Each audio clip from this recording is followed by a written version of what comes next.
Hi, I'm Megan Price, and welcome to the NBA Carousel, a Sideline Sports Network production proudly sponsored by Score No Score app, available for download in Apple and Google Play Store. Also sponsored by Manscaped, and check out the Inscriber online magazine where you can get all your culture, technology, and sports news provided by Sideline Sports. But let's jump right into the show. We have our first rep, Jordan Long, for the Phoenix Suns. Hey, Jordan, Hey, Megan. how are you? I'm good. I know the Suns got their winning streaks broken, but at least they got a win to end the week, so that was nice. You know what I think about winning streaks, honestly, especially from a team that's either in the number one or the number two seed. I think they add a lot of pressure, and so sometimes when it's over, it's kind of a relief. There's other things to worry about, even though a streak is fun, but it kind of takes the pressure off whenever you snap it. Even when it's a losing streak, when you snap Oh, it, I com- pressure's off. well, I completely agree. And we don't want to play our best basketball now.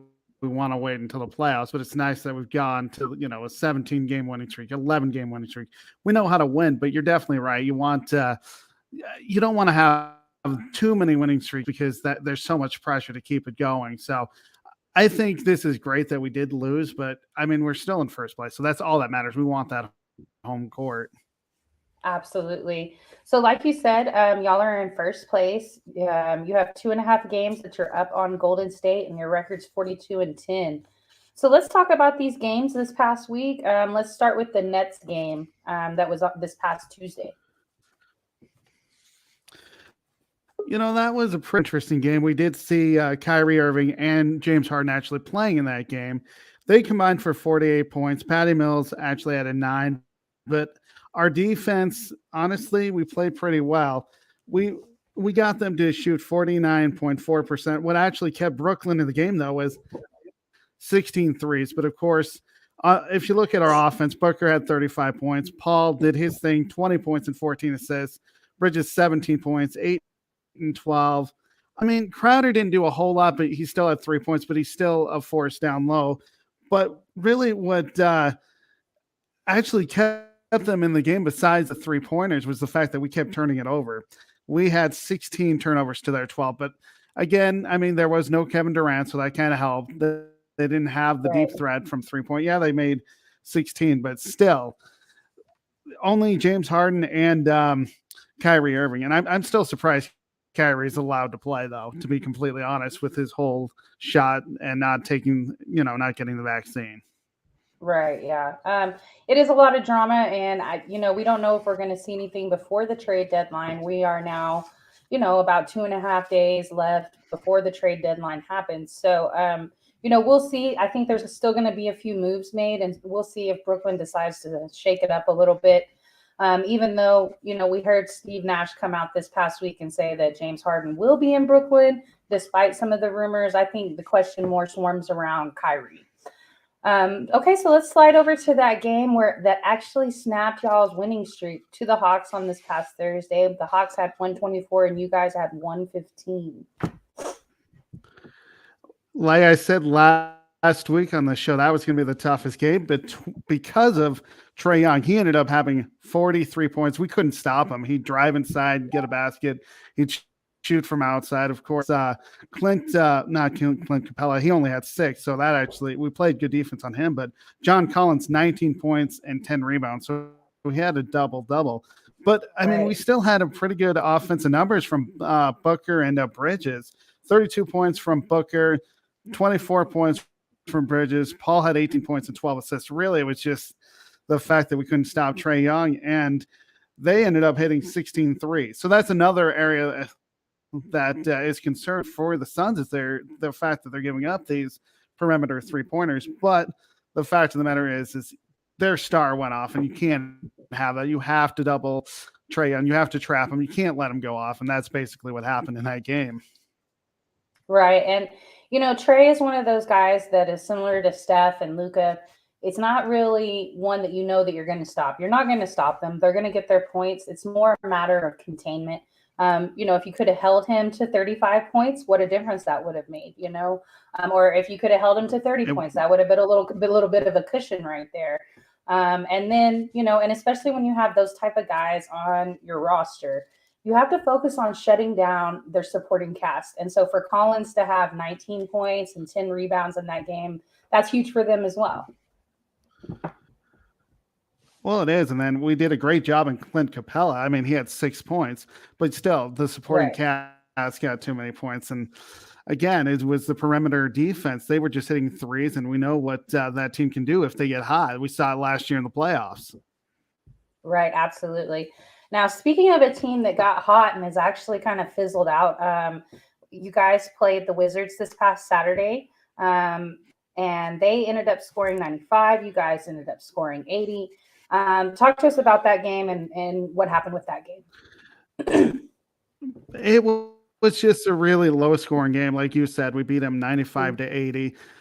Booker did not do his thing, had 11 points. It was actually his lowest total since January 22nd against Indiana when he had the same amount.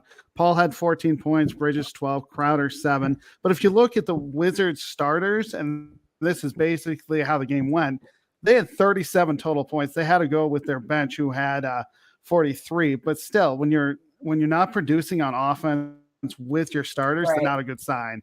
But the fact of the matter is we were actually better.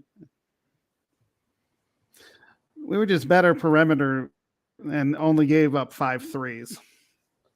Yeah, you bring up the Wizards offense right there. Now, they didn't have Bradley Beal. Their high scorer was Montrezl Harrell with 15 points. And then you have Kuz and Spencer Dinwiddie, who were both under 10 points. Kuz had 9, Spence had 4. Just a really strange night for the Wizards. And I actually got that score mixed up. Excuse me. The Wizards had 80 and the Suns had 95. And so let's talk about these games that are coming up. You guys play the Bulls tonight. Any thoughts on that? They're the number 1 seed in the East right now, but they still can shoot with Alex Caruso and Zach LaVine. I mean, those two are out, so that's going to hurt them. But they still can score with DeMar DeRozan and, of course, Nikolai Vucevic down low. You have to box out. If you don't, that could kill them. We can't permit second chance points. Absolutely. Now, as you said, they are down Zach LaVine and Lonzo Ball at this point in time, and Alex Caruso, actually. So, but, DeMar DeRozan has still been able to score incredibly well. And then he has a supporting cast over there. Like you said, Vucevic is able to step into that role sometimes when Zach isn't there. So for the rest of the week, you got the Suns in Philadelphia playing the Sixers tomorrow. And then on Thursday, you guys play the Bucks. And then on Saturday, you play the Magic. So talk to me about what you think is going to be the toughest game out of this schedule. And then we'll go into a little bit talk about the schedule, actually. I have to think that it's the Milwaukee Bucks. Yeah, I know Philadelphia is a tough back-to-back, but it's just the Milwaukee Bucks. We saw them last year in the NBA Finals and how physical they played, and we couldn't, match their physicality. And they have Giannis Antetokounmpo, who's probably one of the best centers in the game. I would take Jokic over him, but still one of the best centers. You have to box out. You can't allow them to have second chance points. They're great. They're great perimeter scoring team too, and they can drive. So you have to be able to limit their possessions. Otherwise, you may not be in this game. Right. And you talked about you guys having a back-to-back, and we actually see a lot of teams, we see several teams that have back-to-backs all the time, and then we see some teams that necessarily don't have back-to-backs. And so what I'm talking about is a strength and schedule. And, so how do you think the schedule ranks? And do you think that affects where y'all are in the standings? Like how y'all's schedule is, does that play into y'all being in the number 1 seed? Or do you think that, you guys are just the best team out there? I think it's a little of both. You look at the strength of schedule right now, it's at .499, which is 18th in the NBA. We know how stacked the West is with the Lakers. I know they're going through some struggles. Golden State, the Clippers. Of course, we've got the Utah Jazz, the Dallas Mavericks, and the Memphis Grizzlies. But if you look at the back-to-backs, I don't think they've been that bad. We've had 7 sets of them, or if you want to combine the games, that's 14 games, and we're 11-3 in those. And honestly, we only have 5 left in the season. So I think the schedule has been okay to us, but we still have some tough games coming up with Milwaukee, Chicago, and the 76ers. Of course, we're going to play one of those games this week, the Bucks in Chicago and the Philadelphia 76ers. Of course, we know Golden State is on our heels. We have to play them once, and Memphis is a good team. So, I mean, the schedule, I think, had been fair to us. It's not been I was surprised that it was seven sets of back-to-backs, but once we hit the All-Star game, after the All-Star break, there won't be that many. So I think it's been pretty fair. Awesome. Well, thank you very much, Jordan, and good luck on your games. Let everybody know where they can find you and where they can follow you. You can find me here on the NBA Carousel doing the Phoenix Suns and or the Denver Nuggets. You can follow me on Twitter at SportsScoop and read my blog that I write Mondays through Fridays at sports-scoop.com. Thanks, Jordan. All right, guys, we're going to go ahead and slide over to our next rep. We have Will Vogel covering the Utah Jazz. Hi, Will. Hey, Megan. How are you? Doing pretty good. Awesome. Glad to hear it. So talk to me about your Utah Jazz. I know they kind of been going through a few woes lately. They had a major injury with Joe Ingles and then a couple of losses. But it seems like you guys have kind of, we've seen Donovan Mitchell come back, and maybe that's going to be the answer to some of the problems. So talk to me about what's going on. Yeah, like you said, Joe Ingles tore his ACL against the Timberwolves, and he's out for the year. Right. So that's a big loss. Definitely a good scorer from three-point range, especially. Definitely. Okay, so this week we saw you guys play the Nuggets, and you won that game 104-108 this past Wednesday. There was no Joker in that game, but and then the top scorer for you guys was actually Trent Forrest. Talk to me about that game a little bit. Yeah, Trent Forrest had 18 points. Conley had 17 points. Bogdanovich and Royce O'Neal had 15 points each. Rudy Gay had 15 points off the bench, and rookie Jared Butler had 10 points off the bench. So overall, a good scoring output from everyone. Absolutely. And Mitchell was out for this game because he was out for with a concussion. Oh, okay. I didn't realize why he was out. I knew he had been out for a few games. And then you guys played the Nets this past Friday. Pretty big win for you guys, 125-102. And we saw the return of Donovan Mitchell in this game. And this just kind of shows that impact that he brings when he's on the court right there. Talk to me about this game. Yeah, the Nets didn't have Harden or Durant in this game, so it was easier for the Jazz. But Mitchell had 27 points. Bogdanovich and Azubuike both had double-doubles. Conley had 14 points. Paschal had 16 points off the bench, and Whiteside had 15 points off the bench. So overall, great scoring.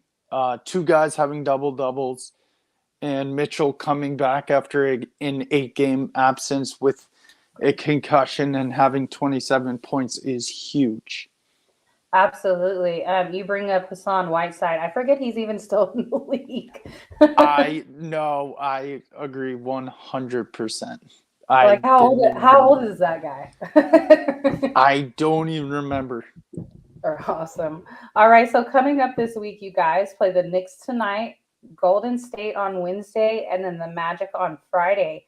So, earlier I was just talking about strength and schedule, and this is something like, okay, you have no back-to-backs. You have Monday, Wednesday, Friday games. Then you don't play the weekend. Do you feel like where you guys are as far as how hard your schedule is, do you think that being in the 4th seed right there, do you think that plays a role into that? Or do you think that, it doesn't play a role? It doesn't affect us. We got the 14th hardest schedule, which is in the middle of the pack, and we're the 4th best team in the West behind Memphis, who's a great young team, Phoenix, who's a great team, who made the finals last year, and then you got Golden State Warriors, who recently got Klay Thompson back and are looking better and better, even though they don't have Draymond Green at the moment. But no, I don't think it affects the Jazz that much. Okay. And you guys are actually 10.5 games behind first. And so you're in the number 4 seed right now. So that means there's a bit of some gaps right there. There's 2.5 games, and then you have the number 2 seed with Golden State. And then you go down a little bit further and you have the Grizzlies. Do you think that the Jazz will be able to catch the Grizzlies, being that Donovan Mitchell's back? I think it's going to be tough because of Ingles being out, but I think it's possible. Like, I don't think the Grizzlies are a bad team. They may run into some hiccups along the season because they're still a young team. It's John Morant's it's his second year, third year. Okay, third year, and they're still a young team. But yeah, I think they'll be fine. Definitely third or maybe fourth it is by his second the year. end of the year. I think he it's came in with Zion, right? Yeah, third. So it's his third season. Okay, we had it right. I think so, something like that. Awesome. Well, thank you so much, Will. Good luck. But on your game. I wanted to point something out about the games this week, real quick. Go ahead. Everyone, pay attention on Wednesday. The game is against the Warriors. It's an all-female cast for the first time in ESPN history. So it's going to be sideline reporters, and the main analysts are women. Thank you for bringing that up, Will. Thank you so much. Well, like I said, good luck on your games this week, and let everybody know where they can follow you. You guys can find me here, either covering the Charlotte Hornets in the Utah Jazz, or maybe both. You guys can find me on Thursday nights on the Sip Off, and you guys can occasionally find me on Saturday night on the Gauntlet, hosted by James Tatum and a bunch of other guys. And congratulations to those guys on being part of the Sideline Sports family. Awesome. Thank you so much, Will. We'll see you next week. All right, guys, we're going to go ahead and slide over to our next rep. We have Chris, Couch Coach Powell with the LA Clippers. Hey, Chris. Hey, Megan, how you doing? I'm doing really well. How are you? Pretty good. Awesome. So talk to me about your team. You guys were in the news this past week as y'all made a trade. Got to say, I feel like y'all won the trade. And I'll get into that later about what is Portland doing. But talk to me about the Clippers. Yeah, very good week. Definitely the acquisitions of Robert Covington and Norman Powell, no relation. Mm-hmm. But you look at just that trade alone, that definitely helps the depth. You look at a guy, maybe Norman Powell may potentially be a third option once Kawhi and PG comes back. But you get that solid scoring punch. Even in his debut, he scored 28 points coming off the bench yesterday, obviously in the loss. But like we said, this team up and down. Obviously, 27 and 28. This week was pretty weird. Like we said, lost to the Pacers. They end up having a game winner against the Lakers on Thursday night, and then Milwaukee came into town and they beat up, they took care of business. Yeah. Well, I definitely want to talk about that Pacers game, because the Pacers have also been involved in the trade news as well. So real quick, just kind of want to shout out Carousel, who had 17 points and 9 rebounds and 7 assists in that game. Has actually been traded to the Cleveland Cavaliers. And so, gets to move into the number 3 seed with that team and gets to reunite with Jarrett Allen over there. They were teammates on the Brooklyn Nets together. And we actually saw Caris LeVert. He was a part of that trade when Brooklyn acquired James Harden, right? And then so Houston decided they didn't want him and they were going to ship him to Indiana, right? And during that, he had to pass a physical, and that's when they found out the man had cancer. And the trade probably saved his life on the cool. So just for him to come back and then move into a team where they're in good seating, they're having an excellent year, just kind of want to shout out Caris LeVert for being able to do that. Yeah, and that's another one where it's perseverance, because I was, when I thought about the Brooklyn situation, obviously that was before, Harden came into fray. I figured he was going to be kind of one of those guys that was going to develop. Kenny Atkinson did a great job developing his talent. And then, to get that setback, with the cancer diagnosis, set them back a little bit. Got to Indiana now, going to Cleveland. Hopefully that helps them as well. I know it's a little iffy about that dynamic, but it could work. That's one thing with, and Cleveland, that's going they could be a tough out. They're not going to be, I like it for him. Even though I like the pairing with him over there in Indiana with Sabonis and with Miles Turner, but there's just something about the Pacers. It doesn't seem like it's gelling together for some reason. It doesn't matter that they have those good pieces. It's just not coming together. And so, he had the chance to end up on a team like Houston and, not to knock Houston, but they're 15th. And so here he is. He's going into a team that's at the 3 seed. So, that's a nice little start to your trade right there. Yeah. So coming up this week, you guys play the Grizzlies on Tuesday. You play the Mavs on Thursday. And then you play Golden State on Monday, this next coming Monday. So a little bit of a spread out schedule. Do you think where you guys are in the standings plays into, some of your strength in schedule? Do you think that y'all's schedule has been favorable, not favorable? Or do you think it doesn't play a role? Because we know you guys are injured. Yeah, that's the thing. It's a really incomplete because due to, the 2 stars. But I think for what they have done, like if anybody would have ever thought that, they would, obviously we knew coming into the season Kawhi was going to be out, but then losing PG for a good chunk of the season. But it is kind of interesting, like a lot of even looking at some of the schedules, like how, especially with the Lakers, how our opponents are like back to back. And it's always when I look at those matches, sometimes I be thinking, okay, are we on the first leg of the LA trip or the second leg? Right. So it's just one of those things where it's like I see a lot of opponents where it's like, and that's why it's always like, we forecast a week and we're like, okay, well, are they playing the Lakers before us or are they playing us after? So it's just one of the things. So it's like, and they're 17th as far as strength of schedule. So it's kind of to them it's incomplete, but it is. I think it does play a factor because definitely when you just look at how this team plays, and it's like it's in essence it's like you win one game, you lose. It's almost like pretty much on the cusp of like 500. Even like on the East Coast trip, we were 4-4, which is impressive. Right. Considering in fact, what has transpired on the Grammy road trip, we went 4-4. So that's impressive. Yeah, I absolutely agree. I think you guys are a true 500 team, even though you're sitting about one game below that. We know there's a ton of games in the season, so we'll check it out next week and see where y'all are at. But right now, you're sitting in 8th. You're 27-28, and you're 16 and a half games back from the number 1 seed. But you're only 2 games back from the 7th seed, which is the Timberwolves. Do you think that is something that you guys making this trade? Do you think you guys will be able to catch the Timberwolves? I think so. And it's crazy about everybody keep on thinking, well, they pretty much saying, well, Kawhi's not gonna play, but I'm like, not necessarily. This might be a move to kind of, to help bolster that situation. And I think now, because we always been talking in this whole entire season, essentially how this team has been like back committed.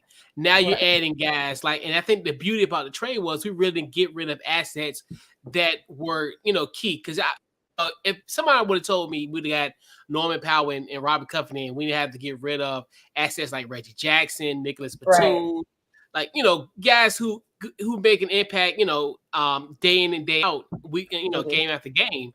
And just so who did y'all give up, and what exactly did y'all give up in the trade?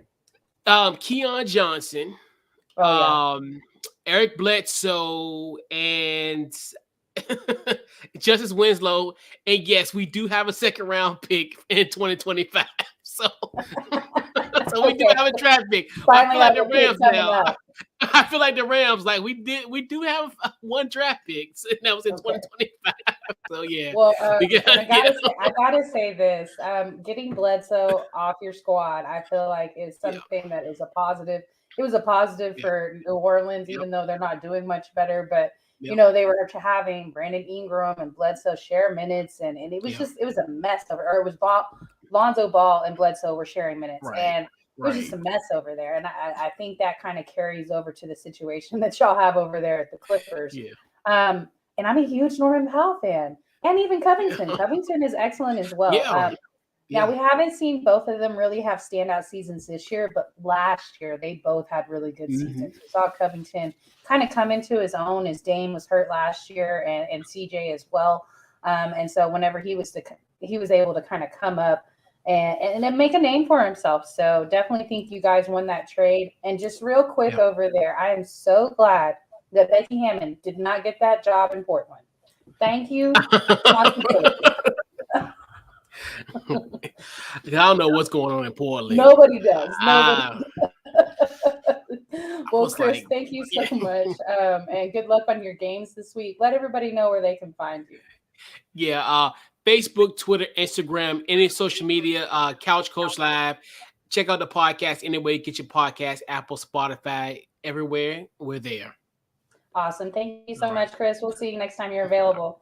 All right. Take care. Guys. We're going to go ahead and slide over to our next rep. We have Tyler Ingram covering the Chicago Bulls. What's up, Tyler? What's up? How are you? I'm doing really well. How are you? Good. Awesome. All right. So you guys are in second right now. You're 33-20. You're a half game behind the Miami Heat, but the Bucks are also a half game behind. So talk to me about what's going on with Chicago. Yeah, I think the Bulls are just kind of, staying afloat right now. It is tough. I know you were talking to Jordan about the game tonight against the Suns. It is tough for the Bulls right now. No Lonzo Ball, no Alex Caruso, Zach LaVine isn't playing right now. Patrick Williams is out. I mean, these aren't just like guys that just sit on the bench. These are role players, and these are guys that are getting minutes all the time. So we're trying to throw minutes around. Javonte Williams is getting more minutes. Hill's getting more minutes, but these aren't the core guys. So right now we're just trying to stay afloat. It is a tough game tonight, though, for sure. And it's not starting off so good. we know why Caruso's out, and I won't even talk about that because my language will probably get a little rough about Grayson Allen. But talk to us about why Zach's out.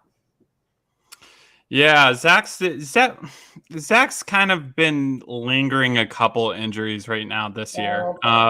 So his knee's been a big issue, which has kind of been everybody's issue on the Bulls. It doesn't really surprise me in a way because Billy Donovan makes you run up and down the court, and I even said that with the preview to this season. So seeing Lonzo having knee problems at some point this year, we've seen knee soreness from DeRozan, we've seen knee soreness from LaVine. So all these guys are starting to kind of have knee problems right now. That's why, speaking of Zach, though, this is why I think the Bulls might actually do what I keep saying. Last week, I kept saying the Bulls need to trade for a defensive wing. That is what they need. I think now we're starting to look at the Bulls might actually get a guard because they might need someone to keep, stay afloat until Lonzo comes back in the playoffs. So I've been hearing a lot of rumors circling around, Dennis Schroeder right now. That's been a big, a lot of Bulls are interested in that, especially because a lot of people have the assumption that Kobe White is probably going to leave at the deadline no matter what. So a lot of people are talking about bringing Schroeder in. And then there's been talks with Atlanta being interested in Collins too, because if they could add Schroeder and add Collins, then all of a sudden they're looking like an Eastern Conference Finals possible team, Right. Now I know that's interesting about Collins with you guys. Now I knew he had expressed some unhappiness about being in the. They're looking at your guys' guy too, Jakob. They're looking, I did hear that. And Jakob has kind of stepped up for us, and so when I was critical about his points being kind of lower, he stepped up quite a bit. Now he is the type of person that's going to bring the blocks and the rebounds. He's consistently going to have double digits in the rebounds and blocks are there as well. But he stepped it up on the points in the last couple of weeks. So I don't know if I want to see him go, but we also saw the return of Zach Collins last week. And so if Jakob goes, we have Zach. But my only question about Zach is health. He's had such a rough journey over the last 3 years. It was like 530 days since he actually played, and that was in the bubble. And when he played in the bubble, he had just come back from an injury. So he only played a certain amount of games, and then there's these huge gaps where he hasn't played. But I think he has a great mentality. I think he loves being in San Antonio. One of his quotes was that everybody shares the ball and he loves playing down there. Like it's fun. So, hopefully he's able to stay healthy, and we'll see what happens with the trade rumors. Yeah. Okay, so let's talk about the games you have coming up this week. You have the Suns tonight, like you said. You have the Hornets on Wednesday. You have the Timberwolves on Friday, and then you have OKC on Saturday. Yeah, and then next Monday against your Spurs too. Just throw that in there. All right. Yeah, so which I need to get revenge against you, Miss Megan. By the way, Okay. so I need to get that W back for that. But yeah, hopefully they can bounce back. Even if they lose tonight to the Suns, I kind of thought it was a tough game because I mean, you go and you play the Philadelphia 76ers, and James is right in the comments. Embiid is 11-0 against Chicago. I can't even take it away. The Sixers seem to have the Bulls number right now. But all I'm going to say about everything is the Bulls aren't healthy yet. And I keep saying that because people are going to, make their claims about Chicago and where they are right now. But once they get everybody back, once they're in playoffs, once you're playing best of 7 series, we're going to see where Chicago is then. But I think these games are tough this week. Wednesday at the Hornets, you can never really count them out. Friday against the Timberwolves, I think the Bulls bounce back there, especially if they lose tonight. This would be the only first time this season that they lost 2 straight home games in back-to-back. So that would be, I think they would bounce back against the Timberwolves, and Saturday against the Thunder. That's in Chicago too. I like them there. The Bulls are a really good home court team. So I think it is important they stay afloat all season because if they can get a 1 seed or a 2 seed, I think that's super beneficial to the Bulls because they play so much better at home. Okay. And so, I mean, as you kind of alluded here with the schedule and playing at home, but you have these back-to-backs. Well, thank goodness it's at home, Friday and Saturday games. Do you think, wherever you guys lie in strength of schedule, do you think that plays into where you are in the standings, or do you think it doesn't play a factor? So our strength of schedule is the second easiest, I believe, just under the Milwaukee Bucks. I think this is, and this is just my opinion on things. I think strength of schedule is kind of whatever with the NBA. Everyone plays, 2 times to everybody. Most division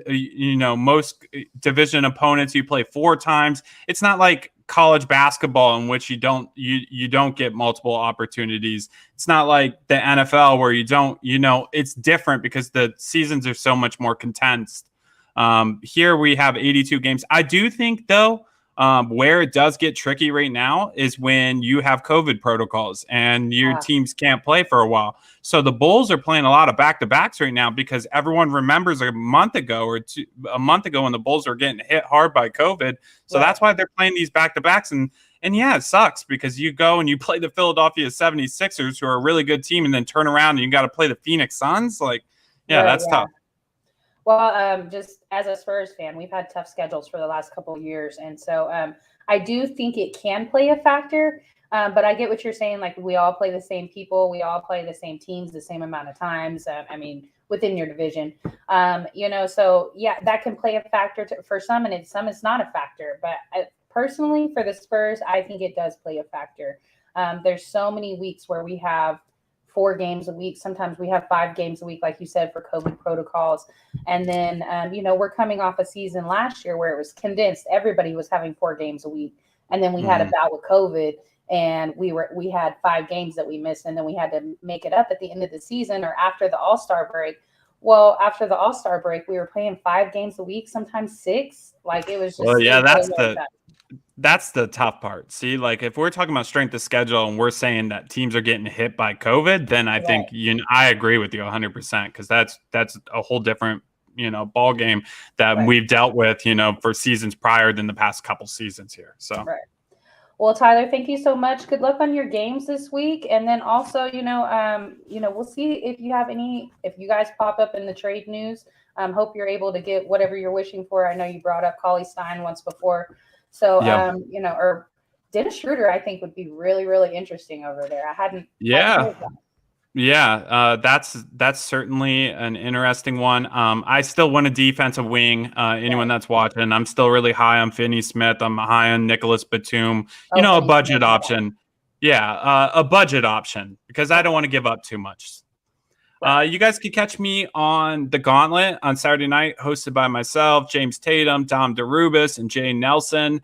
You guys can also catch me on The Sip Off, hosted by Megan Price, Anthony Brown, and Jahan Phillips on Thursday nights. And then you guys could, of course, catch me here on Monday nights on the NBA Carousel, hosted by Megan Price. Thank you so much, Tyler. We'll see you next week. All right, guys, we're going to go ahead and slide over to our next rep. We have Detroit Dom covering the Pistons. Hey, Dom. What's up? How are you? Oh, I'm all right. Another week, as many losses as games played, to be expected. Although indeed, it's a tough week for you guys. Now you had the Pelicans game first on Tuesday, and that was 111-101. And then on Thursday, you guys had the Timberwolves 128-117. Celtics 102-93 on Friday. And then on Sunday, yesterday, you guys played the Timberwolves again, 118-105. So not blowouts, necessarily, but, not exactly extremely close games. Talk to me about which game stuck out the most to you. Can't really say New Orleans. I mean, could we have won that game? Sure. But could we have also kept it? I mean, we lost by 10. We also shot 25% from the 3-point line. And as many know, when we don't make our shots, we're a jump shooting and 3-point shooting team. When you shoot 25% from behind the arc, you're probably going to lose. We also got rebounded by 11, which we often do. We are not a good rebounding team.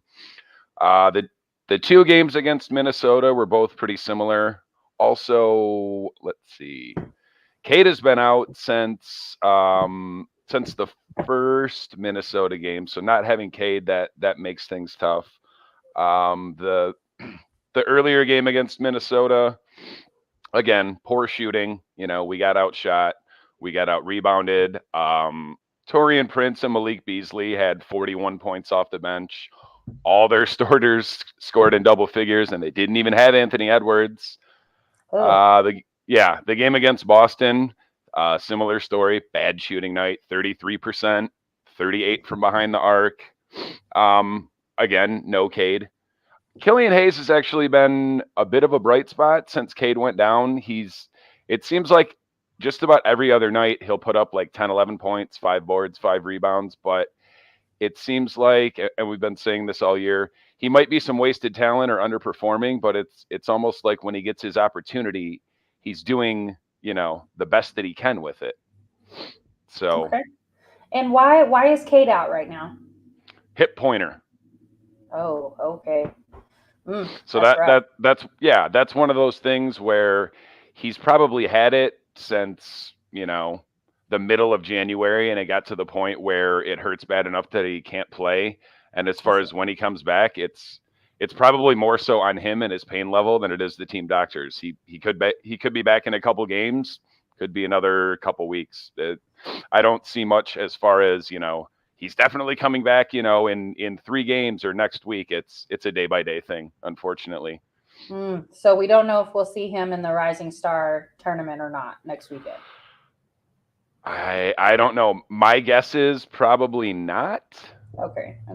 Even if he comes back to game action, I don't see him going out there and trying to expend any energy or risk re-aggravating that hip pointer but I don't know. You never know with young guys, because young guys, a lot of the time, they want to go out there and be on a national stage, because it's not like there's been a lot of Pistons game on national TV this year. So he might be hungry to go out there and, and show people some stuff.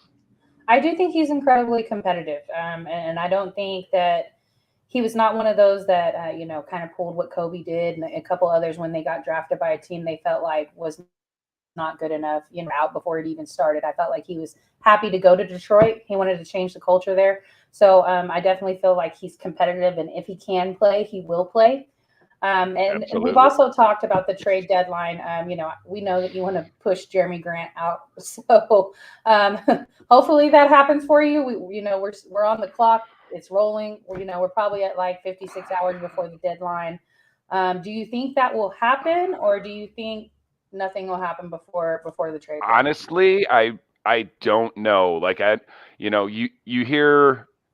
hear a different trade rumor literally every single day. Like right before I came on, I was on Bleacher Report and they said something about the Nets, but then it said, oh, the Nets are kind of just, kicking the tires and maybe they're not really interested. At this point the possibility of trading Grant goes all the way back to last year before the trade deadline. So at this point, the much shorter list of teams that haven't supposedly expressed interest would be, like I said, I've heard his name linked potentially to probably 15 or more teams. And the offers are wildly different. Supposedly we made that offer to Philadelphia for Ben Simmons, which, sorry, James, but I'm kind of warming up to that possibility, mainly just because it gets rid of Jeremy Grant. Right. Well, I feel like it never hurts to have a defensive guy on your team, and in my opinion, Ben Simmons was the defensive player of the year last year. So, right, while all the drama comes on with his shooting and just the locker room problems, he still had an excellent season, just regular season. Now, did he have the worst point production in playoff history? Yes. Not to say that that's not there, but he had an excellent regular season. But you guys don't need a guard. No, not really. I think wherever Ben Simmons ends up, if he ends up getting moved before the trade deadline, clearly he needs a change of scenery no matter what, but I think he would be much better served for himself and his career to be somewhere that is not a contender, so he can kind of, fly under the radar. Who knows what sort of game shape he's in right now. I don't know his personal workout regimen. He could be 15 pounds overweight for all we know. All we know is he's 19 million short. Okay, so let's talk about your games coming up. You got the Mavericks tomorrow. You got the Grizzlies on Thursday, the Hornets on Friday, and then the Wizards on Monday. So this is something I've been asking everybody is about strength and schedule. Do you think strength and schedule plays a factor into where you are in the standings, or do you think, you guys are still kind of finding your way? I don't think it plays much of a part. Obviously, and this isn't a Pistons problem. This is this is a league-wide problem. Like Tyler was saying, back-to-backs are tough.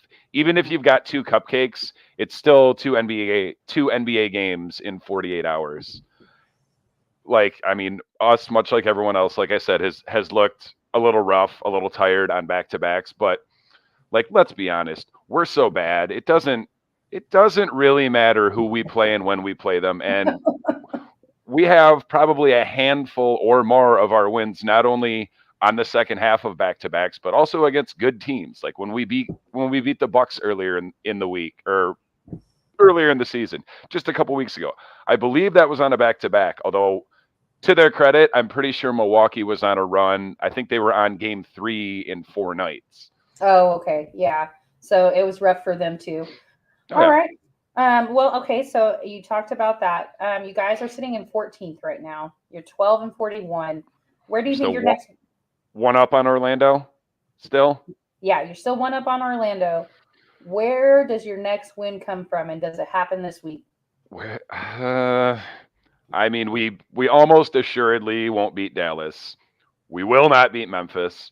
Charlotte, maybe, but for the last, and this goes back 5, 6. This goes back to even Kemba Walker's early years in New York. For some reason, Charlotte has had our number pretty much. I would say their win percentage against us in the last 5 years is probably 700 or better. Goodness. Washington that Monday, maybe. Washington's so up and down right now. I can't figure them out, and I think more importantly for them, they can't figure themselves out. They started the year out hot. Now they've kind of flatlined. Bradley Beal's been out for a little while, it seems. Right. And when you have two guys that are your starters, and between the two of them, they have 15 points between Spence and Kuz. that's rough. You know what I mean? Like those guys, and it's not like that all the time. You know that we have games where we see that they play well together, but without Bradley Beal, there's yeah.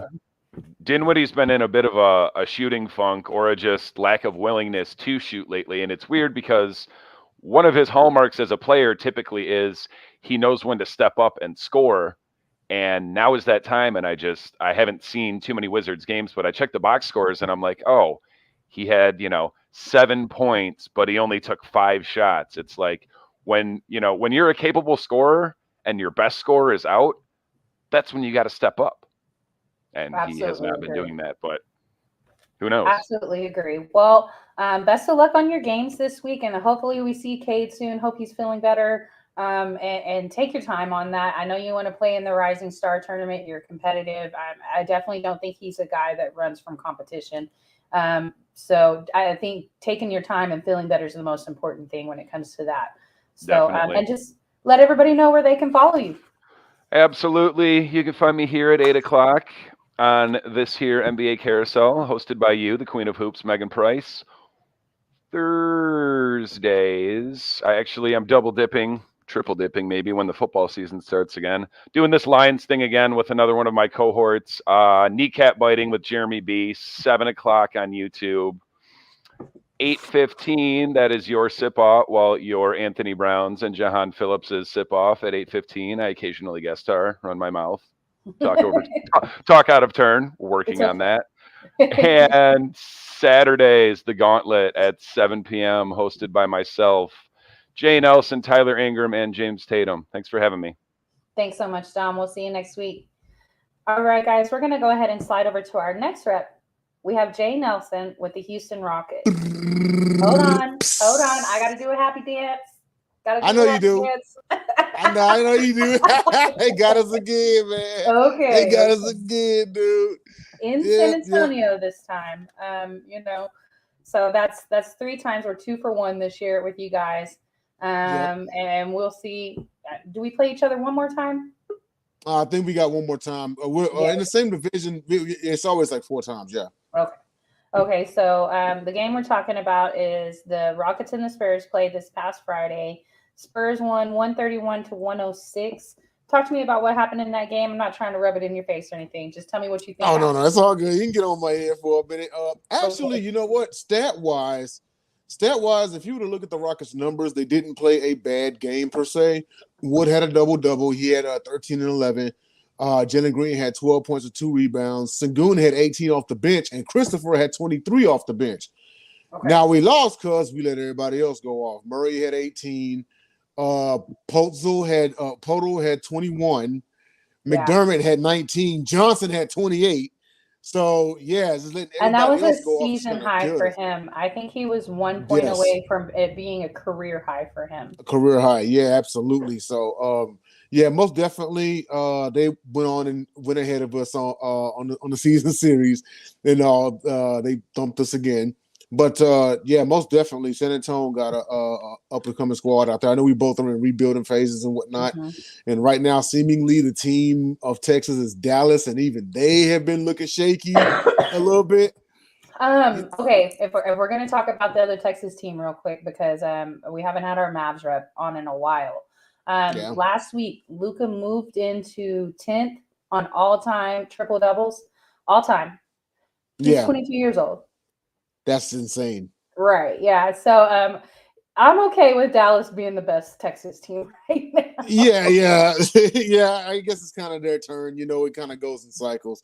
But it's just the thing with Dallas though is they have to be more than Luka.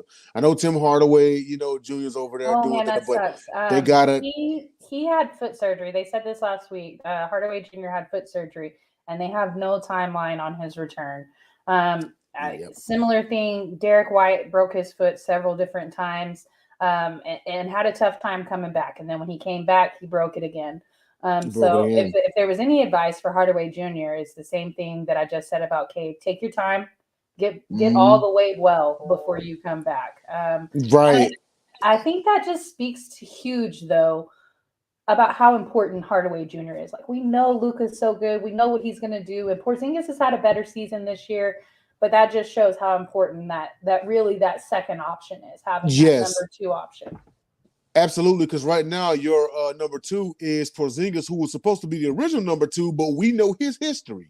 Right, so, you know, it's like, I don't trust it. I mean, he's good, he's healthy now, because we have seen what a healthy Porzingis can do. There's a reason why they called him the unicorn. Right. But as of late, in recent years, he's been a unicorn with crutches, a wheelchair, like you name it.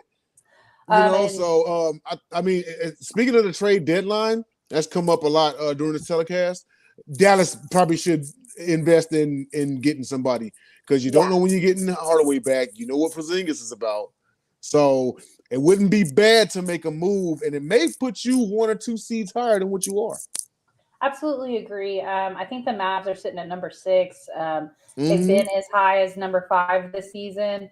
And Luka hasn't played the entire season as either. So, you know, James Tatum just brought up Jalen Brunson has been playing really well for Dallas also.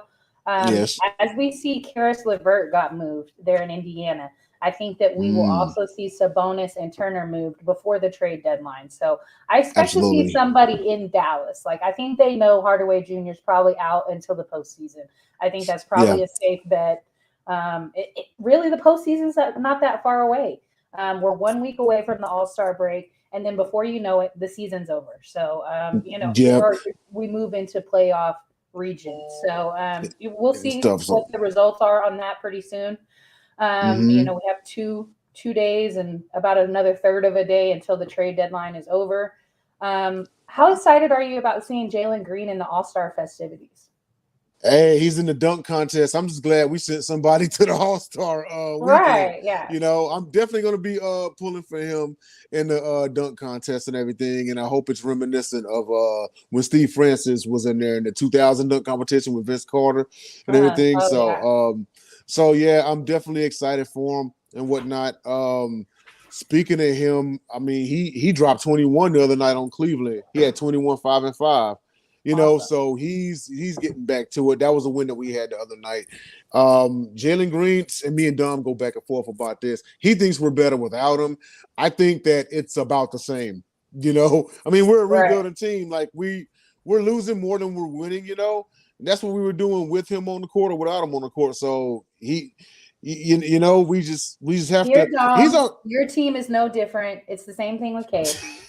They're rookies. They're still finding their way. They're still finding their way. Absolutely. I said it time and time again. Right now, they're going off raw talent, but wait till these boys get polished. You know, Jalen Green, Cade Cunningham, all of them. Wait till they get polished, because we're seeing what Jalen Green can do. You know, we're seeing it. He's not being in the dunk contest. Jalen Green has ups. You remember that picture that I posted, and he was saving a ball from going out of bounds. And he was, I mean, he was so high. And you know, I posted that picture, and dude has major ups. I'm excited to see him in the dunk contest. Dom said he's a bum. He's not a bum. He is not. Okay, so coming up this week, you guys play the Pelicans tomorrow, play the Raptors on Thursday, and then you play the Jazz on Monday. Now, the Raptors are a team that have been picking up steam over there in the East. We saw them, and they were – you know, they were in the lower half for a really long time, and now they've broken into the top 5 or 6 or something like that. Do you think that's going to be the toughest game, or do you feel like the Jazz is going to be the toughest game? I actually think the Jazz may be the toughest game, because they may learn a lesson or 5 from the last time we played them when we stole the game. Right. You know, so I think the Jazz. D. Mitch is back. Yes, Spider's back. Exactly. So that right there alone would put the Jazz at the tougher game. We had a game last night versus New Orleans. They beat us, and so we're at New Orleans this next time around. We were hanging with them, and then we just kind of let them get away in the second half. Brandon Ingram went off for 33 and 12. We got to lock him down, you know, because Hart had 13. Hayes had 21 off the bench. You know, Wood put up 22, Green put up 18, Matthews put up 18, you know. But you got to – BI is their nest egg over there. You got to shut him down. You got to find a way to do so. You know, but I got confidence that we'll get better defensively and whatnot. But I'm thinking the Jazz game should be really, really interesting. Very good. Well, good luck on your games this week, Jay, and let everybody know where they can find you. All right. Well, you can find me on Monday nights on the NBA Carousel, hosted by Megan Price and produced by, or right now it's Jennifer Matthews Lewis. J.B. Ellis is out there in LA. And also on Thursday nights, I pop in on the Sip Off that's hosted by Megan Price, AB Anthony Brown, and Bohani Jones, Jahan Phillips. And also, of course, on Saturdays, you can catch me 7 p.m. Eastern Standard Time, 6 Central, 4 p.m. Pacific with the Gauntlet podcast that's hosted by myself, Dom DeRubis, Tyler Ingram, and James Tatum, a.k.a. Jim Shiesty. Shout out Craig Davis. Shout out Marshall Hill, my official Kings fam. See y'all next week. Thanks so much, Jay. And a nice segue, we have James Tatum making his NBA Carousel debut. Brought your talents down. Brought your talents down over here to the Carousel. We appreciate you being on. Took my talents to South Beach. Awesome. And we've been needing a Sixers rep. I've been wanting to talk about you guys since last season. Since Embiid was in the MVP race last season. Yep. Ended up getting injured, dislocated his knee or hyperextended his knee, and was out for a while. And I think that's probably the only reason he didn't get the MVP last season. Let's talk about this season. Joel is playing even better this season than he was last season. As of against the Chicago Bulls, when he scored 40 points, he's now leading the NBA in scoring. He's also averaging, I know a lot of people bring up how when you're debating who you want, Jokic or Embiid, everyone brings up that Jokic is a great playmaker. He's still a better playmaker than Embiid, but Embiid is averaging also a career high 4.5 assists per game. So he's getting better in that regard. And he's still a great defensive player as well. So he's the most unstoppable player in the league. It doesn't matter if you double team him, triple team him, quadruple, he's still going to score, or he's going to find an open man that's going to get a bucket. So Embiid is definitely playing even better than he did last season when he was almost going to win the MVP before injury. So some of the differences I've seen between the Joker and Embiid stats, we see Embiid that's averaging 29.3 points. Joker's averaging 25.9. Now Joker has a better field goal percentage. Let's see. Joker has more rebounds, more assists. But when it comes to blocks, Embiid is averaging almost double what Joker's averaging. Yep. And about the same on steals. So, it's just kind of half one, six another on the dozen. But for me, Embiid is the MVP. I feel like he brings it defensively a little bit more than what Joker brings. 100%. That's my personal opinion. And for me right now, it's Embiid. And for me, it was Embiid last year until the injury. So, I don't think it's necessarily like, oh, Joker got it last year, so we're just going to give it to Embiid. I think Embiid has absolutely earned it. No, he absolutely has. And it's just like I said, night in and night out. It doesn't matter what he does. Even a bad game for Embiid is him going out scoring 27 points and having like 8 rebounds or something. Right. Having, a lower field goal percentage, not shooting as many free throws, something like that. If he gets to the line at least 10 times, he's scoring over 30 every single time. Absolutely. So your games this past week, you guys dropped a game to Washington on Wednesday, 106-103. And then you dropped a game to the Mavericks, 107-98 Friday night game. That was an awesome game. It was a close game until probably those last couple of minutes. It was really, really close, back and forth. And then you guys pulled out a big win yesterday against the Chicago Bulls, 119-108. So pick a game that sticks out to you the most, probably the win, obviously, and talk to me about that game. Well, I mean, it was pretty much a shootout in that game against Chicago. With Joel, he scored 40 points in that game, and DeMar DeRozan was outstanding. He scored 45, so he actually outscored Joel in that game. So it was pretty much those two really going at it. The Sixers got a 17-point lead late in the third quarter, early fourth quarter. The problem that we're having right now is that we don't really have a true ball handler that we can put in the game and maintain those type of leads. That's something that we're really, really lacking in that department. Tyrese Maxey has kind of been that for us, but he's a young player. He's a second-year player. He's still trying to get there. So, we need somebody with a veteran presence that can be a ball handler and, kind of control the game when it's late in a ball game. Absolutely agree. Now, and we know you guys have Seth Curry, but he's more of a shooting guard than a point guard. Just kind of, in my opinion, you can count on him to come in with threes. He's not exactly Steph when it comes to the shots, but he's close. He's still an excellent shooter, but he's just he's not going to get the guy that's going to get you the assist and be the facilitator. So do you expect you guys to move Ben Simmons before the trade deadline? That's a tough question. It is. I would have to say no for right now. Okay. But you never know like what exactly could happen. It's clear that the Sixers and Daryl Morey have, something in mind that Ben Simmons he's a 3-time All-Star. He's a 2-time All-Defensive Player.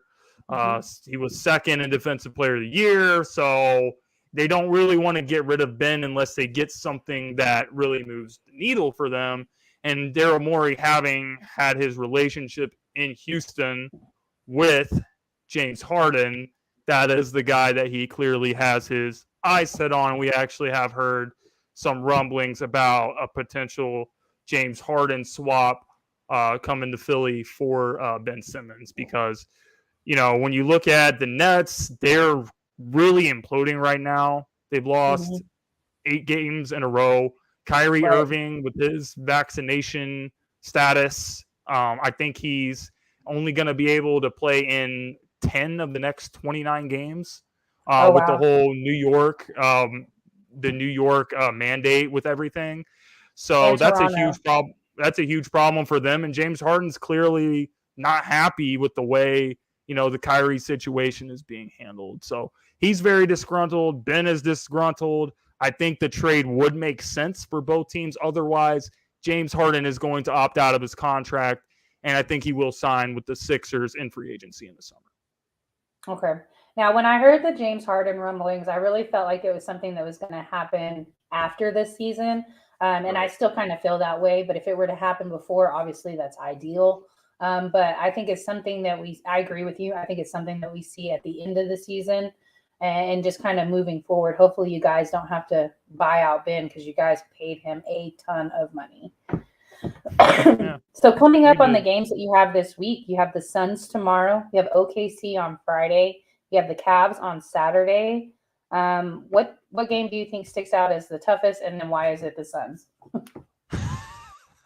Well, it's absolutely the Suns. The Suns are, arguably the best team in the West. With Chris Paul playing he's definitely in the MVP conversation for me anyway. The Suns are just really damn good. They were in the finals last year, and they're looking to make another run this season. So they definitely present a huge problem. They'll be like a huge test. Obviously, there's other games playing against the Milwaukee Bucks, who won the championship last year. Good test on the road. Other games, I think the Cavaliers are really flying under the radar for people. They're not really getting enough respect. Darius Garland having a good year. Has an all-star appearance, the first all-star by a Cavs player since LeBron. So they're really a good team that's not getting enough respect either. And then with Boston, I don't take them very seriously, even though they have Jason Tatum, Jaylen Brown. They have talent, but that talent always seems to underachieve year in, year out. So, yeah, I don't really not really too concerned about them. Otherwise, I think these games are winnable, but that Suns game is definitely a huge challenge for the Sixers, and they definitely need to bring their best if they want to win that game. Absolutely. Well, thank you so much for coming on, James, making your debut. Let everybody know where they can find you, and good luck on your games. Well, absolutely, guys. You guys can definitely find me here on the NBA Carousel, where I will be covering the Philadelphia 76ers, anything going on with them. Also, occasionally I will be on Megan's show, The Sip Off, talking about whatever is going on in the NBA. I've also taken my talents to Southern California. I'm actually going to be LA Sparks fan now. And Hey. I'm gonna be like getting into it just because Philadelphia doesn't have a WNBA team. But other than that, obviously on the gauntlet, you can find me. You can find Tyler, Dom, and Jay there every Saturday. We're covering the Super Bowl this week. We had a great opportunity to talk to Joe Burrow and Jamar Chase. So we are the Four Horsemen, but Joe Shiesty and we kind of have a relationship now. He's kind of like my homie. So he's the honorary fifth horseman. So usually we throw up the 4. Tonight we're gonna throw up the 5. Joe Shiesty, Awesome. he gets an honorary badge for me. I love it, James. Awesome. And thank you so much for coming on, and we will see you back next week. All right, guys, we're going to slide over to our last rep. We have Cool McCain covering the Bucks and the Nuggets. What's up, Cool? What is going on? So you guys redeemed yourself this week a little bit. I know we were a little bit critical of Milwaukee last week. You guys were able to stomp out the Clippers last night. Stomp out Portland on Saturday, and Absolutely. then you also beat the Wizards. Not a blowout, but still a very solid win by 14 points right there. Which one of those games stick out that you want to talk about? So I got to be honest. The games this week were so not close that if we're going to talk about one, it would need to be the Wizards, just because that was actually a game. The other two, they were over by the third quarter. Right. The thing with the Wizards is they can beat anybody, they can lose to anybody. They're so just, you don't know what you're going to get from them. They're so unpredictable. There's a candidate for the MVP that a lot of people aren't talking about. That's the Milwaukee Bucks main man and Giannis Antetokounmpo. So I think he's someone that needs to be in that conversation. It's not necessarily a 2-man race. I don't agree with you and James, but we will get to that in a few moments on the MVP. Okay. A lot of things to say about that, but we'll save that. But for Milwaukee, continue to do what you do. You're at that point in the season where it's time to ascend. You're a game back. You're in third, but you're technically a half a game back of first place. It's time to ascend. Let's be real. If we look at the best Milwaukee team, they should be able to beat the Heat. They should be able to beat the Bulls. They should be able to beat the Cavs. The Nets are pretty much at this point. So it's just a matter of the teams around you. And I'm not saying that you're heads and shoulders above Milwaukee, but Milwaukee has a championship pedigree. You have one of the best players in the league on your team. You have 2 very good supporting players. You signed Greg Monroe, so now you have that big man that you can put in that can absorb some of those minutes in the paint. And I actually think he works better for this team than DeMarcus Cousins, just because he has more height and he's a little bit more athletic still at this point.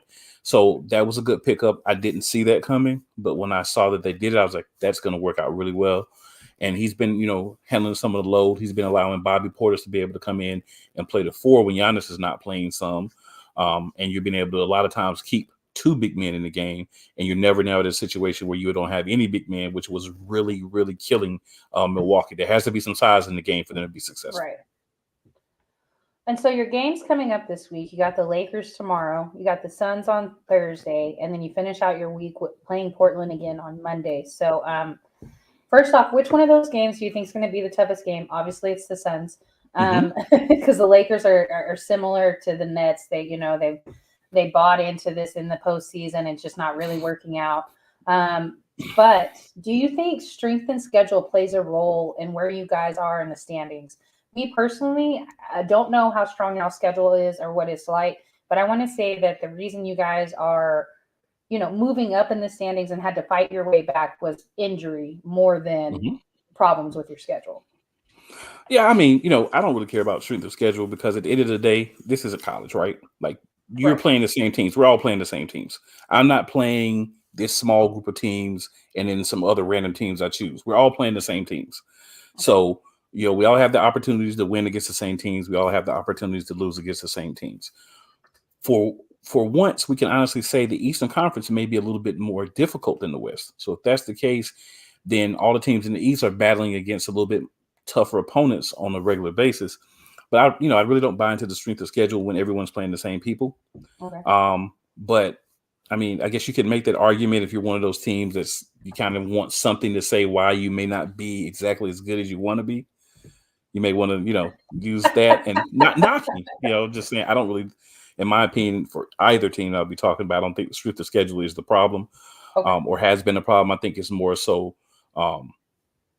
injuries, who's been missing, who's in and out of the lineup. Like Don was saying earlier, the back-to-backs, those type of things, I think are more the issue than. What about teams that end up playing there's some times when I've looked at the Rockets and their schedule and they're playing the Bucks, Golden State, Timberwolves, or Suns, they have all those in 1 week. And, and then, I don't know. To me, there seems like there's some teams where strength of schedule does affect them. I know personally the Spurs have had a tough schedule for several years. And so I know you were like, if you want to use something, but definitely feel like, not only just the COVID situation, but there's times when scheduling, when you have back-to-backs, when you have certain things like that, sometimes it's tougher on other teams. With Utah Jazz, prime example, they had back-to-back 2 seasons. They had the easiest schedules, and they stayed in the number 1 seed for both those seasons. They did, but to me, it's not where you finish in the regular season. Right. No, that's the point. Yeah. Does it play a role where you are? And does that? It depends on the matchup. To me, it's the matchup, right? If you're playing a team that matches up with you well, doesn't matter if they're 8th seed, 7th seed, 5th seed, 3rd seed. If you play the team that matches up against you the best, then that's when you get a good matchup, right? So you can be Utah, but Utah hasn't been past the second round, even though they've been the best team in the regular season. Mm-hmm. So I think you do have a point on the side of, okay, if you have a little bit of an easier schedule, then you can get more wins. But once you get to the playoffs, there's no more easy. So at that point, it's like, all right, you're either good enough to play against these teams or you're not. And then, of course, with the Utah example, they're kind of imploding themselves right now anyway. So I don't expect them to, continue to even be near the top because if that implosion starts between Gobert and Spider-Man, I mean, if those two guys are on the same page, that team is not going to function properly. I agree. And I know there was problems right before the bubble happened and, patient zero, and there was definitely drama there. So don't know if their relationship is strained or not, but we did see Donovan Mitchell come back this past week. Let's go ahead and slide over to your Nuggets to round out the show. You guys play. I'm sorry? I say yes, let's. Before we get to the schedule, just want to quickly say that we can speculate on last year and say, if Embiid was healthy, he would have been MVP. But there's one fact. He wasn't. Right, true. Nikola Jokic was the MVP. No, and he definitely earned it. I don't want to take anything away from that. I just wanted to say at that time, he was my MVP at the time. That was my opinion. I get it. Okay. And also, if a bad night is 27 for you, and you're averaging 29, then it seems like you're having some bad nights if you're also averaging 40 on other nights. So I don't think we're getting a clear picture of what Embiid is doing every night. Quickly, also, Nikola Jokic is only the second player in the history of the NBA to have a triple-double and shoot over 80% more than once. Yes. And he was able to accomplish that on Sunday night. I don't think that's something that a lot of people are ever going to be able to hang their hat on as something that they've done. The only other person that's ever done that is Wilt Chamberlain. So it's him and Wilt, nobody else. So I think we like to talk about who scores the most points. Jokic isn't asked to score 40 points a game. He's not asked to score 30 points a game. He's asked to put in about 25, get around 10 rebounds a game, somewhere between 8 to 10 assists. If we get that on an average from him, even with the missing pieces, Denver's going to be able to compete. Also, the Sixers rep talked about how they don't have someone that can bring the ball up the court in dire situations like in the fourth quarter. We have a 7-footer who can do that. Right. True. So that's another aspect that Joel Embiid does not have that Jokic has. So, there's a lot of different things to consider, and not necessarily saying that he's so much above Embiid, because I wouldn't dare say that, because Embiid is a great player. They're the best two centers in the league. And they're pretty close. You can say whoever's A1, A2, whatever. But I just think for people to feel like it's a foregone conclusion that Joel Embiid is going to be the MVP this year, you may want to slow your roll because there's more competition than just Jokic. Absolutely. And when I say my opinions, it's on games played so far. Definitely not, we can't predict the future or anything. No, like absolutely, that, absolutely. On games played so far. So this past week, you guys played the Timberwolves this past Tuesday, and you dropped that game 130 to 115. You dropped a game against the Jazz on Wednesday. Really close game, 108 to 104. Dropped a game to the Pelicans, 113 to 105. And then won the game against the Brooklyn Nets by quite a bit, 124 to 104 yesterday. Obviously, let's talk about the game that you won, and then just kind of sum up over the other games what you think needed to happen in order to win. Well, I think we did win against the Nets, but the Nets are a hot mess at this point. So that's not an impressive win whatsoever. Okay. I was honestly more impressed with the close game against the Jazz because that game, we were able to go out. We were able to play well against a team that, in my opinion, is nowhere near what they seem to be in the regular season. But still, they're one of the better teams in the West. And right now, we're sitting at 6th. They're sitting at 4th. So they are, moving down a little bit. Hopefully we'll be moving up. We're moving down a little bit too. But I just think being able to play, the better teams tight, especially in situations where you may not have everyone healthy, is something that's going to be good for the Nuggets long term.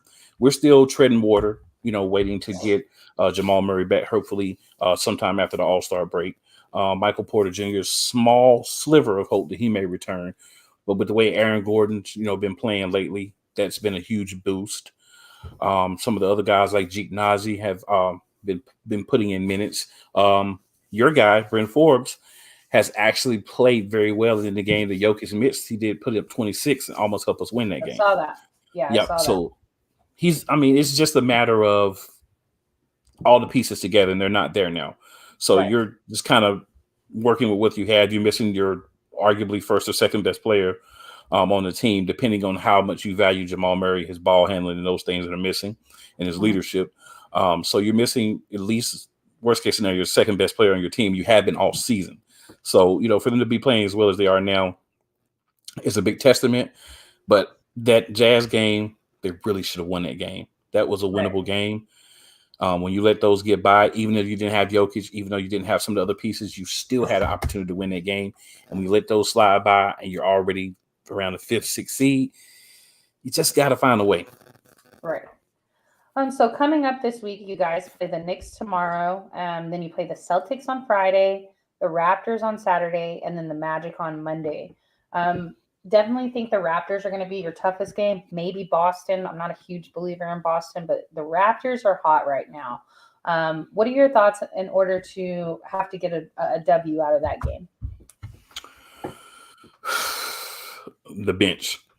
There's only so much that the current starting lineup is going to be able to put into the game. Guys like, DeMarcus Cousins, guys like Nashawn Highland, guys like Zeke Naji, Will Barton, he is a starter, but Monte Morris, Austin Rivers. We need that 8 to 10 points from those guys. We need a guy like Nashawn Highland. Once we're getting this part into the season, we need to try to get us an extra bucket or two a game. A couple extra drives, get to the line a little bit more, make those free throws.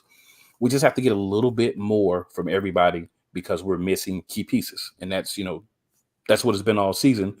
Just a little bit more on defense, a little bit more hustle, leave two or three of those 50-50 balls, go after it a little bit harder, dive on the floor a little bit more than the other teams. Those are the only things that you can really fix. You're not going to have someone swoop in and save you right now. So you're going to have to do it with what you have. Absolutely agree. Well, good luck on your games, and go ahead and let everybody know where they can find you and they can follow you. Yep, you can follow me right below here at Real Play Callers on Twitter. You can also catch me here on Monday nights, Thursday nights on the Sip Off. Not going to go through the host again. We've heard that several times already tonight. No problem. You can also find me Friday nights at 7 p.m. Eastern Standard Time. PlayCallerSportsTalk.com. Highly interactive sports talk a lot of mess, have a lot of fun. But we do talk about sports. So awesome. Check us out. Thank you so much, Cool. And like I said, good luck on your games this week. Appreciate All it. right, Good guys. luck to you and the Spurs as well. Thank you very much. All right, guys, we're going to go ahead and wrap it up for this week. Just a quick reminder that the NBA Carousel is a Sideline Sports Network production sponsored by Manscaped, Score No Score app, and the Inscriber magazine provided by Sideline Sports. Thank you so much.